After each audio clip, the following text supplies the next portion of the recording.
Welcome to the software solutions. आज की जो हमारी वीडियो है वो टैली प्राइम के कस्टमाइजेशन के लिए है। आज एक हमने छोटा सा मॉड्यूल बनाया हुआ है। जैसे कुछ कस्टमर्स होते हैं जिनके अकाउंट्स तो बना लेते हैं, क्रिएट कर लेते हैं, लेकिन उनका जीएसटी नंबर और पैन नंबर वो नहीं डालते, और वो चाहते हैं कि सेल्स के टाइम पे जिनका पैन नंबर और जीएसटी नंबर ना डला हो, तो वो वही रियल टाइम पे सेल्स बिल पर ही वो उनका जीएसटी नंबर डाले और पैन नंबर डाले और वो उसके लेज़र में अपडेट हो जाए। तो यहाँ पे हमने एक छोटा सा मॉड्यूल बनाया हुआ है और इसमें एक और हमने छोटा सा कस्टमाइजेशन किया हुआ है। तो हम ये देखते हैं इसमें क्या क्या फ़ीचर्स है और ये कैसे वर्क करता है। सबसे पहले तो मैं एक लेज़र बना लेता हूँ यहाँ पर। यहाँ पे दो लेज़र बने हुए हैं, एक एम टेक्नोलॉजी का जिसमें जीएसटी नंबर और पैन नंबर नहीं है, ब्लैंक है, और एक लेज़र बना हुआ है द सॉफ्टवेयर सॉल्यूशन का जिसमें पैन नंबर और जीएसटी नंबर तो है लेकिन वो गलत डले हुए हैं। तो हम इसे कैसे अपडेट कर सकते हैं, और जिनके पैन नंबर और जीएसटी नंबर नहीं डले हैं उसे भी हम कैसे अपडेट कर सकते हैं। तो जब हम सेल बिल बनाते हैं, मैं सेल बिल पे चले जाता हूँ। यहाँ पर हमने एक छोटा सा और एक कस्टमाइजेशन किया हुआ है रेफरेंस नंबर का। टैली आपको by default single reference number देता है, लेकिन कुछ कस्टमर्स की रिक्वायरमेंट होती है कि हमें मल्टीपल रेफरेंस नंबर भी चाहिए होंगे सेल्स बिल में, तो भी आप यहाँ पर मैनेज कर सकते हैं। जैसे रेफरेंस नंबर मैंने 1234 डाल दिया। यहाँ पे इसने पूछा मोर रेफरेंस नंबर, अगर आप और भी रेफरेंस नंबर ऐड करना चाहते हैं तो आप इसे यस कर सकते हैं। अगर आप इसे नो करते हैं तो ये डायरेक्ट फोकस आपको पार्टी अकाउंट पे ले जाएगा। अगर आप इसे यस कर दोगे तो ये रेफरेंस नंबर 2 और 3 को इनेबल कर देगा। तो मैं यहाँ पर डाल देता हूँ 1 2 3 4 5 और 1 2 3 4 5 6। फिर अगर मैं यहाँ पर पहले तो एक ऐसा लेज़र लेता हूँ जिसमें जीएसटी नंबर तो है लेकिन वो गलत डला हुआ है, तो मैं यहाँ 10 सॉफ्टवेयर सॉल्यूशन ले लेता हूँ, एक्सेप्ट करते हैं। यहाँ पे हमने ऑप्शन दिया है इनेबल जीएसटी पैन का। तो ये फील्ड बाय डिफ़ॉल्ट देखें तो अभी डिसेबल है, क्योंकि यहाँ पे नो है। नो करते हैं तो ये डायरेक्ट सेल्स पे फोकस ले जाता है। अगर हम इसे यस कर देते हैं तो ये दोनों फील्ड इनेबल हो जाती है, जीएसटी और पैन नंबर की। तो इसमें अगर जीएसटी नंबर में हमारा एक डिजिट गलत डला हुआ है, जैसे लाइक 4 है तो मैं इसे 5 कर देता हूँ, और ये लास्ट में बी है तो इसे सी कर देता हूँ। सेल्स पे जाते हैं। अब एक बिल बना के हम इसे सेव कर देते हैं।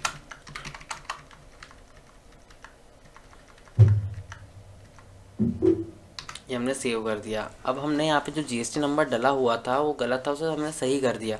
तो क्या ये लेज़र में भी अपडेट हो गया? तो हम इसे चेक कर लेते हैं। हम लेज़र पे चलते हैं, ऑल्टर पे गए, द सॉफ्टवेयर सॉल्यूशन था। आप देख सकते हैं कि लास्ट में पैन नंबर में बी था तो हमने सी कर दिया था, और जीएसटी नंबर 4 था तो उसे 5 कर दिया। तो ये लेज़र में भी अपडेट हो गया है। अब हम ऐसी पार्टी हम सेलेक्ट करते हैं जिसमें पैन नंबर और जीएसटी नंबर नहीं डला हुआ है। वाउचर पे जाते हैं, हम इसे नो कर देते हैं। अभी एम टेक्नोलॉजी ले लेते हैं। अब आप देख सकते हैं कि यहाँ पे उसका जीएसटी नंबर और पैन नंबर नहीं डला हुआ है, तो हम इसे यस कर देते हैं और पैन यहाँ पे जीएसटी नंबर डाल देते हैं।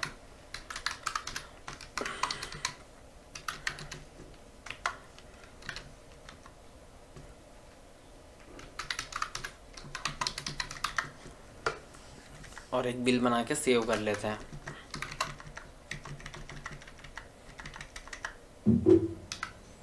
अब सेव कर लिया बिल। अब हमें उसके लेज़र में चेक करते हैं वो अपडेट हुआ या नहीं हुआ। आप जैसे लेज़र पे जाओगे आप देख सकते हैं कि यहाँ पे पैन नंबर और जीएसटी नंबर दोनों अपडेट हो गया।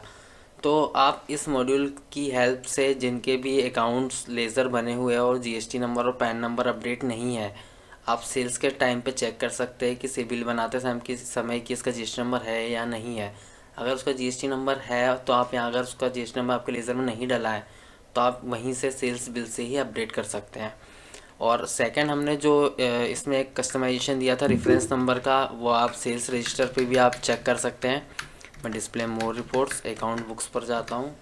यहाँ पे हमने सेल्स रजिस्टर पे इनेबल किया। अब जैसे अप्रैल मंथ ही मैंने ओपन कर लेता हूँ। अब आपको यहाँ पे कॉलमनर रिपोर्ट को इनेबल करना होगा। मैं F8 प्रेस कर देता हूँ। यहाँ पर हमने एक ऑप्शन, यहाँ पे बाय डिफ़ॉल्ट टेली का ऑप्शन देता है रेफरेंस नंबर का। अगर आप इसे यस कर देते हैं, नीचे हमने रेफरेंस नंबर 2 और 3 का ऑप्शन दिया हुआ है, अगर इसे आप नो कर देते हैं तो ये सिंगल रेफरेंस नंबर देगा जो बाय डिफ़ॉल्ट टैली का होता है। लेकिन अगर आप यहाँ चाहते हैं कि आपको जो 2 और 3 जो रेफरेंस नंबर है वो भी चाहिए, अगर आप चाहते हैं कि जो बाय डिफ़ॉल्ट टैली का रेफरेंस नंबर 1 है वो नहीं चाहिए, आपको सिर्फ रेफरेंस नंबर 2 चाहिए, तो आप इसे यस करेंगे, एंटर मारेंगे, आप देख सकते हैं कि रेफरेंस नंबर 2 ही आएगा यहाँ पर। और अगर आप चाहते कि वहाँ पर रेफरेंस नंबर 3 आया तो 3 आएगा, और आप चाहते कि सारे रेफरेंस नंबर आना चाहिए तो आपको यहाँ पे कुछ भी नहीं करना है, सिर्फ कॉलमनार रिपोर्ट पे क्लिक करेंगे और सारे ऑप्शन को आप यस कर देंगे। जैसे मैं इसे यस कर देता हूँ, इसे भी यस कर देता हूँ। Reference number 1, reference number 2, reference number 3, ये सारे रेफरेंस नंबर आ गए हैं। तो ये एक छोटा सा कस्टमाइजेशन था जो हमने किसी क्लाइंट्स के रिक्वायरमेंट के अकॉर्डिंग बनाया हुआ था। आप भी अगर कोई कस्टमाइजेशन करवाना चाहते हैं टैली प्राइम में या कोई मॉड्यूल बनवाना चाहते हैं तो आप हमारे इस नंबर पर कॉल कर सकते हैं। डेली बेसिस पे हम जो भी कस्टमाइजेशन करेंगे टैली प्राइम के लिए, हम कोशिश करेंगे कि उसे डेली बेसिस पर अपलोड करें, जिससे आपको सॉल्यूशन मिलते रहे और आप हमारे नंबर पर कांटेक्ट करके आपको कुछ भी इसमें चेंजेस करवाने या नया मॉड्यूल्स बनवाना है तो आप करवा सकते हैं। Thank you for watching the software solutions.